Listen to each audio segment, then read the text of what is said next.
Alors voilà pourquoi je vous ai dit que pour moi, il y a trois causes principales qui te permettent de préserver ta foi. La première des choses, fréquente les mosquées. Au moins, alors je sais qu'il y a des gens qui travaillent, il y a des gens qui ne peuvent pas, il y a des gens qui habitent loin des mosquées, il y a des gens... Mais essaye au mieux de venir au moins une fois par jour à la mosquée. Et je peux vous dire que ça va sûrement changer votre vie si vous n'aviez pas l'habitude de venir une fois au moins par jour à la mosquée. Au moins une fois par jour. Tu travailles, salat al-isha à l'état, ou bien salat al-subh avant d'aller au travail, mais au moins une fois. Pourquoi? Parce que tu viens dans la maison de Dieu. Tu vas te ressourcer dans la maison de Dieu. Il y a des anges, al-malaïka, qui invoquent pour toi. C'est une recharge que tu fais. C'est une bonne piqûre de rappel. Et le prophète, alayhi salam, dans un hadith, apporté par At-Tirmidhi, certains savants l'ont jugé faible, d'autres l'ont jugé Hassan. Il dit إذا رأيتم الرجل يتعاهد المسجد فاشهدوا له بالإيمان. Si vous voyez une personne qui fréquente les mosquées, qui a l'habitude de venir à la mosquée, attestez qu'il a la foi. Et tu vas voir que ça peut changer ta vie d'un point de vue spirituel si tu fréquentes au moins une fois par jour. Et pour les sœurs, bien sûr, c'est plus compliqué, souvent pour elles, etc. Ce n'est pas obligatoire pour elles de venir, mais au moins on leur dit le Jumu'ah.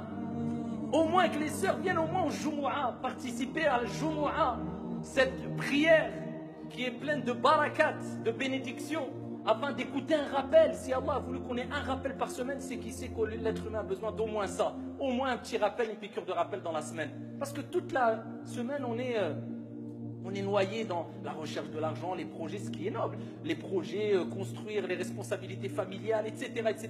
Il faut cette piqûre, il faut se déconnecter un peu. Au moins une fois par semaine. Deuxième des causes, c'est ad-du'a. Le prophète, alayhi salatu wassalam, il nous dit, la foi s'use, s'abîme dans le cœur comme s'abîme le vêtement. Demandez à Allah, fas'alullah an yujaddid al-iman fi qulubikum. Demandez à Allah de renouveler la foi dans vos cœurs. Ça, c'est un des meilleurs remèdes. C'est simple. Tu dis Allahumma jaddid al-iman fi qalbi. Ou en français, oh Allah, renouvelle la foi dans mon cœur. Une fois par jour. Prends ça comme une ordonnance. Minimum. Une fois par jour, tu demandes à Dieu de renouveler la foi dans ton cœur. C'est le prophète alayhi salam qui l'a dit. Allahumma jaddid al-iman fi qalbi. Et cela, on l'avait déjà cité dans des précédents sermons. Et la troisième des choses, qui est simple aussi, c'est dhikrul maut, le rappel de la mort. Parce que dunya qasiratun mahma talat. Même si tu vis 100 ans, 120 ans, wallahi, la vie, elle reste courte. Même si tu vis 140 ans, ça reste court. Si tu enlèves ta période de jeunesse, si tu enlèves le nombre d'heures que tu dors, si tu enlèves le nombre d'heures dans ta vie que tu as utilisé pour manger, si tu enlèves le nombre d'heures que tu as utilisé dans des loisirs, si tu... Qu'est-ce qui t'a resté? Qu'est-ce qu'il te reste concrètement de ta vie?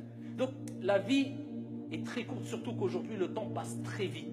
Donc souviens-toi souvent et répète ce rappel qui est al-maut, la mort.